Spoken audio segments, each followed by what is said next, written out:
Assalamualaikum warahmatullahi wabarakatuh. Alhamdulillahi dzil tawli wal in'am wal 'izzatu allati la turam wal jawaru alladhi la yudam.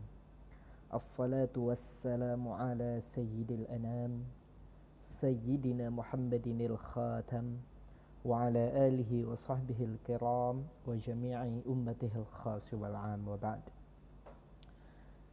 Rekan-rekan mahasiswa pada mata kuliah studi Al-Quran yang berbahagia, pada kesempatan kali ini kita masuk pada pertemuan ketiga di mata kuliah studi Al-Quran, di mana pada kesempatan ini kita akan mengkaji tentang penurunan Al-Quran atau biasa dikenal dengan nuzulul Quran. Jika kita tinjau secara bahasa, kata-kata nazala yang merupakan akar dari nuzulul Quran itu sendiri bermakna al-hubut min uluwin, meluncurnya sesuatu dari tempat yang lebih tinggi ke tempat yang lebih rendah. Seperti ketika kita melihat hujan, maka kita katakan nazalal matar, hujan telah turun dari tempat yang lebih tinggi, dari langit ke bumi, ke tempat yang lebih rendah. Nuzul juga bisa berarti singgah di tempat tertentu atau tiba di tempat tertentu. Kemudian ada pula yang secara bahasa diartikan tertib atau teratur dan turun secara berangsur-angsur. Sementara dalam pengertian ulumul Quran, nuzulul Quran dimaknai majazi, karena sesuatu yang meluncur, sesuatu yang turun itu memiliki zat. Ya. Sementara Al-Quran sendiri merupakan kalamullah dan itu tidak bisa dipersamakan dengan turunnya hujan, kira-kira begitu ya. Maka para ulama mengartikannya secara majazi bahwa yang dimaksud dengan nuzulul Quran adalah permakluman atau pemberitahuan Al-Quran itu kepada Nabi Muhammad SAW dan kepada manusia. Artinya mengapa digunakan kata-kata nuzul ini untuk menggambarkan bahwa permakluman atau pemberitahuan itu datang dari yang lebih tinggi atau yang maha agung kepada manusia. Dalam Al-Quran sendiri ada dua gambaran kata yang biasa digunakan oleh Al-Quran untuk menunjukkan proses turunnya Al-Quran ini. Terkadang Al-Quran menggunakan kata-kata nazzala, sementara di ayat lain Al-Quran menggunakan kata-kata anzala. Ya. Terkadang Al-Quran menggunakan kata-kata nazzala, di ayat lain Al-Quran menggunakan kata anzala. Perbedaan penggunaan kedua kata ini kemudian menjadi penyebab adanya ragam pendapat tentang bagaimana atau proses apa yang terjadi dalam penurunan Al-Quran. Sebagian besar ulama membagi turunnya Al-Quran menjadi 3 tahap. Ini berdasarkan berdasarkan pemahaman para ulama terhadap ayat-ayat Al-Quran. Pada tahap pertama, Al-Quran diturunkan atau dijadikan ada di Lauhul Mahfuz. Ya. Bal huwa Qur'anun Majid fi Lauhim Mahfuz.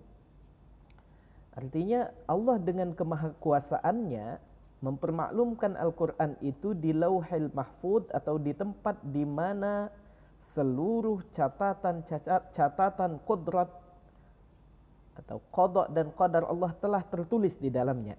Qada Allah telah tertulis di dalamnya.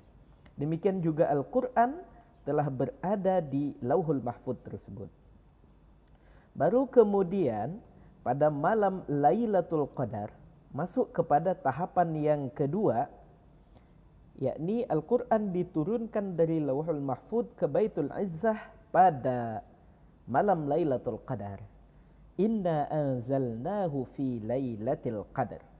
Kata-kata yang digunakan adalah anzala yang berarti bahwa Al-Quran itu diturunkan secara utuh. Ketika kata yang digunakan adalah nazzala, artinya Al-Quran diturunkan secara berangsur-angsur. Nah, ketika Al-Quran diturunkan ke Baitul Izzah atau langit terendah, ya, posisi langit yang paling rendah, itu disebut Baitul Uzzah, maka Al-Quran diturunkan secara utuh. Ya, inna anzalnahu fi lailatul qadar. Di hadis lain, misalnya diriwayatkan oleh Imam Al-Hakim, bahwa Al-Quran itu diturunkan dalam satu bundel utuh seluruhnya 30 juz pada malam Lailatul Qadar ke langit terendah dari dunia. Wa kana bima, ya, tempatnya itu Baitul Izzah itu berada di tempat bintang, tempat gemintang yang kita lihat, itulah Baitul Izzah. Kemudian Allah menurunkannya kepada Nabi Muhammad SAW secara berangsur-angsur. Nah, tahapan yang ketiga, Al-Quran diturunkan dari Baitul Izzah ke Rasulullah melalui malaikat Jibril selama kurang lebih 23 tahun secara berangsur-angsur. Wa Qur'anan faraqnahu litaqra'ahu 'alan nasi 'ala mukthin wa nazzalnahu tanzila. Ya, ayat yang digunakan, kata yang digunakan adalah nazzala. Ini juga membedakan Al-Quran dengan kitab-kitab yang lain. Misalnya dalam surah Ali Imran Allah berfirman, nazzala 'alaikal kitaba bil haqqi musaddiqan lima baina yadayhi wa anzalat taurata wal injil. Ketika menjelaskan tentang kitab lain, yang digunakan adalah anzala, yang menunjukkan bahwa Al-Quran turun utuh. Kitab-kitab lain turun utuh, sementara Al-Quran turun secara berangsur-angsur. Ada pula pendapat lain yang menyatakan bahwa Al-Quran tersebut turun langsung dari Allah kepada Nabi Muhammad SAW secara berangsur-angsur.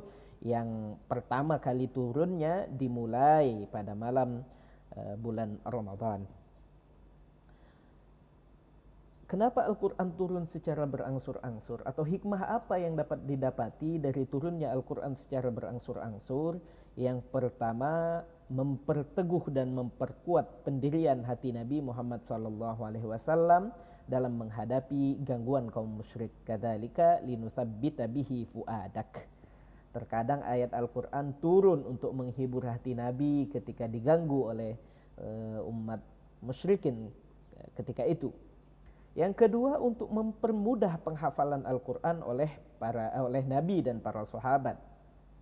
Ya, betul bahwa Al-Quran diturunkan secara berangsur-angsur. Bahkan ada ayat Al-Quran yang menegur Nabi ketika turun ayat, kemudian dengan semangatnya Nabi menggerakkan lidahnya agar segera hafal, maka Al-Quran tegur. La tuharrik bihi lisanaka lita'jala bihi inna alaina jam'ahu wa qur'anah fa idza qara'nahu fattabi' qur'anah. Ada juga riwayat-riwayat yang menjelaskan bahwa para sahabat itu menghafal Al-Quran tidak hanya sekedar menghafalnya. Para sahabat menghafalkan beberapa ayat, kemudian mereka tidak mau pindah sebelum mereka hafal ayatnya, paham maknanya, dan mengamalkan apa yang ada dalam kandungan ayat tersebut. Yang ketiga, juga mempermudah kaum muslimin meninggalkan larangan-larangan secara bertahap. Ya, kita paham bahwa pembentukan Islam kurang lebih terjadi selama hampir 23 tahun, dan perubahan budaya yang terjadi cukup besar, ya. Misalnya pada pelarangan meminum khamar. Kalau langsung dilarang, mungkin akan banyak sahabat yang kesusahan ketika itu, karena memang kebiasaan masyarakat saat itu adalah meminum khamar. Maka Al-Quran turun secara bertahap, dengan penetapan hukumnya juga bertahap. Ini menjadi kemudahan bagi para sahabat untuk mengamalkannya. Kemudian Al-Quran juga turun secara bertahap untuk mengoreksi kesalahan-kesalahan yang terjadi pada saat itu. Sebagai contoh, ketika Nabi sedang berdakwah dan mementingkan dakwah kepada para pembesar kaumnya, kemudian datang Abdullah bin Ummi Maktum, seorang yang tunanetra, dan Nabi mengalihkannya karena merasa manfaat yang diterima lebih besar ketika para pembesar itu yang menerima dakwah. Kemudian Allah menegur Nabi dengan turun ayat Abasa wa Tawalla. Kemudian juga menjawab sanggahan dan keraguan kaum musyrikin. Kaum musyrikin ragu terhadap kebenaran Al-Quran karena kitab-kitab lain yang mereka ketahui turun secara utuh misalnya, tetapi Al-Quran turun berangsur-angsur. Ternyata Al-Quran pun menantang, memberikan tantangan kepada kaum musyrikin juga secara berangsur-angsur. Serta poin lainnya, hikmah Al-Quran turun berangsur-angsur untuk menunjukkan sisi kemukjizatan Al-Quran itu sendiri. Kemudian ayat yang pertama turun menurut jumhur ulama adalah Quran surah Al-Alaq ayat 1 sampai 5, tetapi ada pendapat-pendapat lain misal yang mengatakan bahwa surah yang pertama turun adalah surah Al-Mudaththir. Ternyata menurut ulama surah ini turun sebagai turun pertama kali sebagai perintah risalah. Ya, artinya perintah risalah turun tidak berbarengan dengan Iqra, karena pada ayat Iqra belum diperintahkan untuk menyampaikan dakwah. Kemudian ada yang mengatakan bahwa surah yang pertama turun adalah surah Al-Fatihah, sementara di ayat lain ada yang mengatakan bahwa yang turun pertama adalah ayat Basmalah. Kemudian ayat yang terakhir turun, ada banyak pendapat, ada yang mengatakan bahwa akhir surah An-Nisa merupakan ayat yang terakhir turun. Kemudian ada pula yang mengatakan ayat tentang riba, ya ayyuhalladzina amanu taqullaha wa dharu ma baqiya minar riba in kuntum mu'minin, merupakan ayat yang terakhir turun. Sementara pendapat dari Ikrimah yang juga dijelaskan dalam Al-Itqan fi Ulumil Quran bahwa ayat yang terakhir turun adalah wattaqu yawman turja'una fihi ilallah tsumma tuwaffa kullu nafsin ma kasabat wa hum la yudlamun, dan Rasul wafat kurang lebih 9 hari setelah ayat ini turun. Kemudian sebagai pengembangan kita bahwa ada banyak sekali ilmu yang terkait dengan nuzulul Quran ini. Misalnya ada mawatinin nuzul, ilmu tentang tempat turunnya ayat. Ada sababin nuzul, ilmu tentang peristiwa-peristiwa yang terjadi pada penurunan ayat. Dan ada ilmu tawarikhin nuzul, sejarah penurunan ayat Al-Quran. Yang itu akan kita bahas pada pertemuan-pertemuan berikutnya. Demikian yang dapat kita sampaikan pada pertemuan ini. Wallahul muwaffiq ila aqwamit thoriq. Wassalamualaikum warahmatullahi wabarakatuh.